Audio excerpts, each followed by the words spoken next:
Great Christmas Feast is welcoming guests into Charles Dickens' house where he's reading the Christmas Carol for the first time. So we wanted to make a space that felt both Christmassy but also period correct and welcoming of, as if Charles Dickens had really opened his door to you and you were one of his friends. So the first and key part of our build is we have to take the previous build out and strip it back to a point where there's nothing remaining of it before we start the next stage.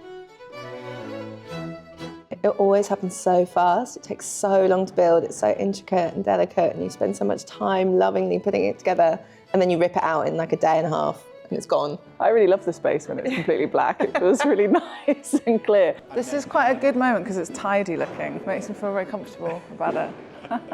So this, we call it the big window stage. So it has big drapes that flank it either side with this big thing, and it all lights up and it's really beautiful, and it creates a really dramatic backdrop for Dickens to do his performance on. We've tried to make it so the room feels really immersive, so there's stages all the way around the room. So there's another stage over here.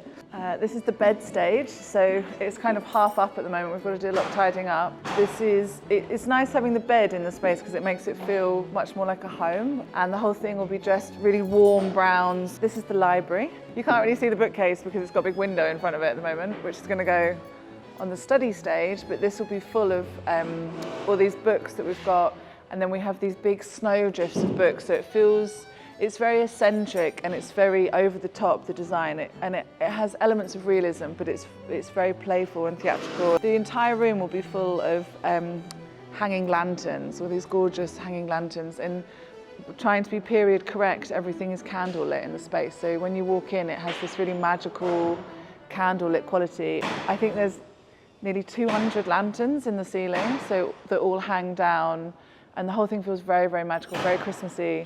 It's very full on building the set, especially when we have the lighting team working on top of the art department, and then we have all the sewing team that are doing all the upholstery and building the market stalls, building... Sound team come in and with their huge speakers.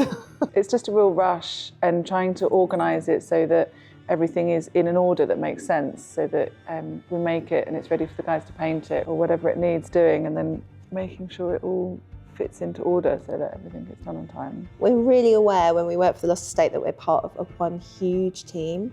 So as we're building the set, the kitchen are prepping all the menus, and the running team are gathering all the staff that they'll need, the cocktails are being made backstage, and of course all the actors are rehearsing the play itself. Yeah, and it might earn you a moment for Mrs. Cratchit as well, at the end of that gesture. What's he done with his money?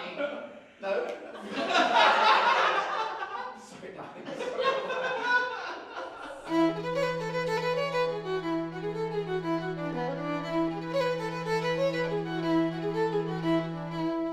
During tech, we become little shadows, so we scurry around like little mice behind the scenes, don't we? Working in the dark corners where no one's looking, trying to sneak some work in when people can't see us. For us, that's the bit where we get to do the finishing touches, like crossing the T's and dotting the I's, and making everything feel really detailed and loved and cared for. It's like you're in a Disney Christmas movie.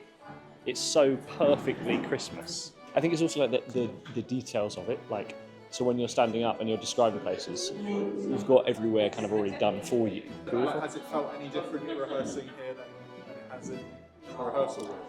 1,000,001. Suddenly it's just like, oh, my job is so easy because I don't need to do anything, I don't need to imagine anything, it's all kind of there. And also just seeing the amount of people that are going to be here, and seeing that every chair is going to be a body. You'd think after 7 years it would be easier, but it generally isn't. I think we are always aiming a little bit higher each time and trying to make it a little bit better every time. And that's what makes the show really beautiful. Every year we add another layer of detail or texture. This year we made it so much more Christmassy, and it was so lovely coming into the space. It's lovely getting it all out, and it's like seeing old friends, isn't it? When you get everything out of the containers and blow off the dust and put it all in, and at the end it just absolutely shines, doesn't it? And having 7 years to rework the same show, it makes it feel really like a masterpiece. You're really working in the detail, and all the bits that you think, oh, I wish that was a bit more this. We've really nailed it now, and it feels really magic.